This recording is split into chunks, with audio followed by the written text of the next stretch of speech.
Hello and welcome to another Bones V Kickstarter review. Today we'll be looking at the 8th group of add-ons that I managed to pick up. And as the title suggests, we'll be looking at the Demonic Legion power-up, the Demonic Temptation add-on, and the Encounter the Charnel Pit of the Ghoul Queen. The Legion is already on its way to retail. The other two are still available in the PM. If you're interested in acquiring them or any other Kickstarter item, scan the QR code at the end of the video or visit pm.reapermini.com or reapermini.com for more information. If this is your first time seeing a review in this series, I have many more deep dives on my channel for you to check out. But you can get to them quicker by clicking the card in the corner of the video or by checking out the links in the description. Alright, now without further ado, on with the review. Our first add-on is the Encounter the Charnel Pit of the Ghoul Queen. The encounter sees a valiant heroine attempting to save a hapless victim from a trio of ghoulish ladies.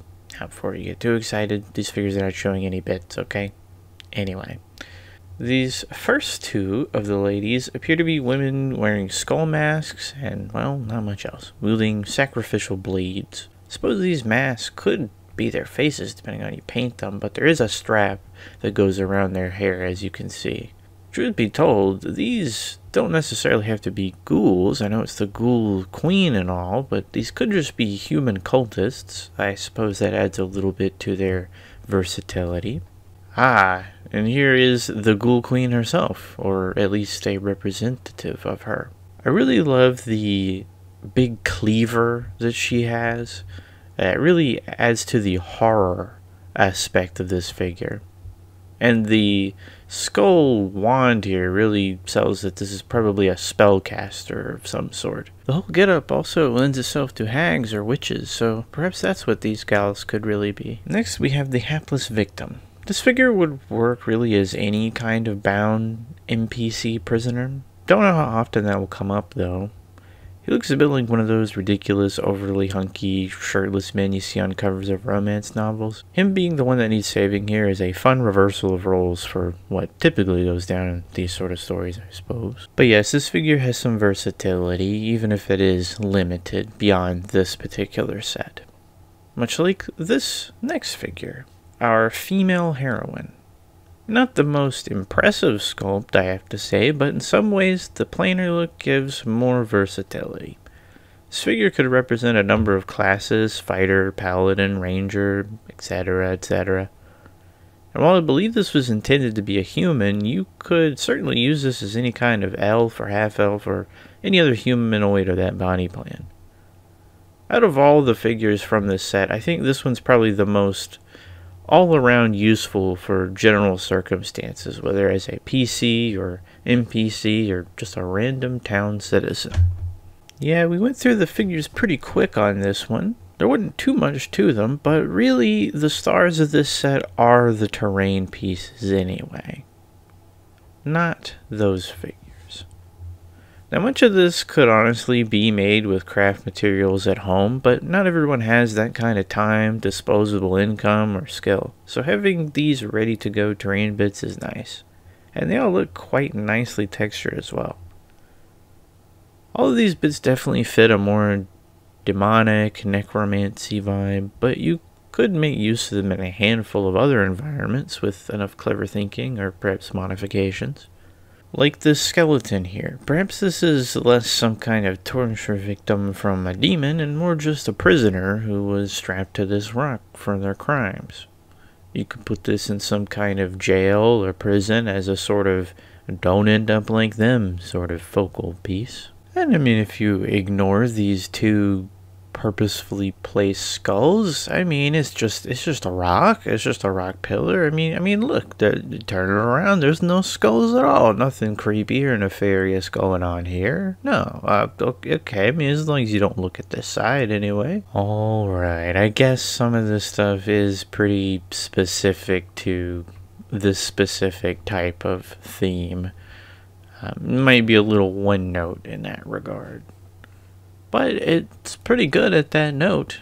They may not be the most general purpose terrain pieces, but for the specific circumstances that they're useful in, They are really good. I think the best example of that is the start piece, the Charnel Pit itself. It's not a huge piece, but it does have a little bit of height to it with a small staircase. Unfortunately, the stairs are not sized for standing on all parts, and there's really only the landing at the top and the bottom for actual setup for your figures. And I guess you could stand some minis in the skull pile if you wanted. There's a lot of detail to see on this piece, but most of it is bits of skulls and bones strewn about. So again, this is probably not a piece you want to try to use in a quaint little town, unless that quaint little town is run by necromancers or something, in which case it's probably a great thing to put in the middle of your town. Now, my pit is just a little ever so slightly warped, so when I put it down on a flat surface, the edges crest up a little bit, and it's made of this thick plastic that's a little more difficult and tricky to get into place when you're trying to fix any warpage.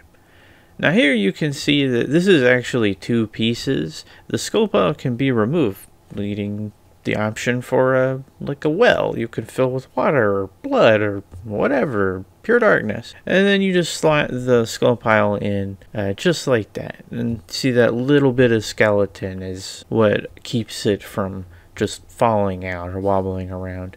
And unfortunately you can see that it isn't a sheer divide. It does have some gappage there. All in all, this set has some figures that can be used in a variety of ways, and the quality on display here is pretty nice. Still, it would have been nice if we've gotten even just one or two more ghoulish cultists. This encounter just feels a little bit light in my opinion, especially when compared to some of the other encounters, so as much as I like the figures here, I'm gonna have to give this set a 10.2 out of 12. Once again, you're not going to see any bits showing here, but these figures are quite suggestive, and, well, I suppose that's kind of the point. That's right, this is the Demonic Temptations add-on. It's a set of 3 succubi and 3 incubi. Now, these aren't the only ones of their sort we've gotten in this Kickstarter. We got a single succubus from way back in the Dungeon Dwellers expansion. I mentioned then, and you can see now, that the ones from this add-on are a lot more expressive and detailed than the Dungeon Dwellers one. That one just kind of stands there. But anyway, all the figures in this add-on are on these really nice stone platforms of various different heights. It really gives each of these a place of prominence. The poses also really sell what these beings are, as opposed to just plopping down a scantily clad person on the table and calling it a day. I mean, I suppose the wings do a lot of helping there too. Really, otherwise they are just scantily clad people. Anyway, I reckon the best part of this set though is getting the incubi as well. It really adds to the versatility and the variety of what you can put on the table, and it's nice to get a type of figure that's less common. I mean, the miniature market, no, not that one, well, maybe that one, is lousy with succubus figures, but incubus figures are shockingly scarce, so it's really nice to see some well-done sculpts such as these. Now, I don't know how often you'll use any of these figures typically, but when you do, these are some of the better ones I've seen, and I think these will be great canvases for practicing some flesh tones, and even wing textures on. I give this set a 9 out of 12. It's a really great little pack, and I definitely keep an eye out for when these go to retail. Our next add-on is already in the process of hitting retail shelves. This is the Demonic Legion power-up, also known as the Blood Demon set. This is a 7-figure set, though 6 of the 7 figures are all more or less just the same sort of creature in different poses. All of these wingless demons or devils read like foot soldiers to me. If you look closely, all of these seem to have a muscle striation sort of texture on their body. Perhaps this is indicative of these creatures not actually having a proper skin, or just being bare muscle. Pretty gross if you ask me. But they're demons, so that seems about right. None of them are armed or are carrying weapons, but they all do have the same gauntlets and claws. This leads me to theorize that perhaps they wear these gauntlets to increase their ferocity in battle, or maybe it gives them a bonus to their clawed attacks. At least that's what I would say if I were to use these and was using a stat block that was meant to carry weapons. Not exactly sure what 5e demon or devils these would best represent, but homebrewing one of those creatures from another stat block isn't too difficult, so I reckon that's a strategy I'd be employing with these.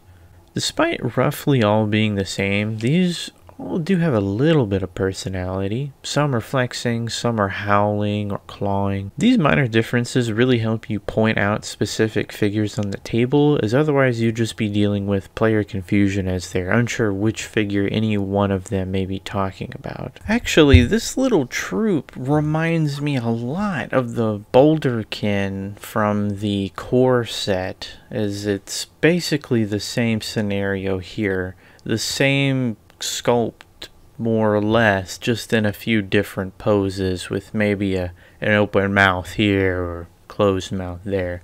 There's been a handful of little sets or groups with that. I don't know if it's an issue, but just that feature, and this just happens to be one of those, which may still lead to some confusion even with the differences between the figures. A figure that won't have to deal with any such confusion though is the big boss of the group. I would say the best analog for this figure in D&D would maybe be a pit fiend or something of that nature, but it might actually be just a little bit too small even for that. So I'm not sure what the best analog would be, but it's a demon. No need to complicate it. It's a demon doing demon things that looks like a demon. It's a demon. Or a devil. That's a whole other topic. Anyways, this large demon has a very nice pair of wings with big hooks on the little fold there. They have the same gauntlets and armor bits as the foot soldiers, but with a few embellishments like the necklace there. The most striking detail though is perhaps the pockmarked blade. To me this looks like a blade made from porous volcanic rock or some other elemental material. Painting this up to look like hot magma may make for quite a nice effect. And you know, while on the topic of nice textures, Reaper has been doing a great job with these wing textures lately, I have to say. Really brings all these figures to life. Well, I think we've covered all our bases here, and so I think it's time for my final score.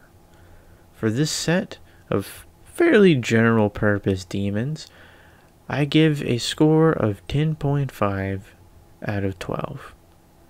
There could have been more done to make each figure a bit more unique, but they all make for a cohesive unit in their similarities, and for that, they're just fine as is. And with that, we complete yet another Bones V add-on review.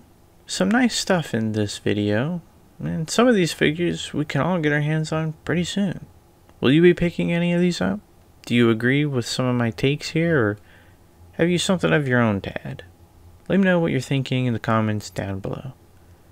You can expect many more of these shorter form video reviews, wherein I will break down nearly every add-on from this Kickstarter. For the bigger sets, be sure to check out the review playlist for the core set and the expansions, and if you see anything in there or in these you're interested in buying, head to pm.reapermini.com or reapermini.com for more information.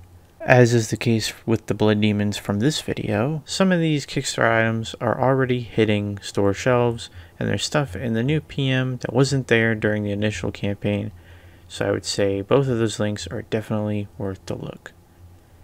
If you found this video helpful, enjoyable, or some other adjective, leave a like and subscribe to the channel. I've been getting some really nice comments lately, and seeing all your support really makes my day, so thanks for watching, thanks for engaging, and yeah, have a good one. Let's go paint some minis.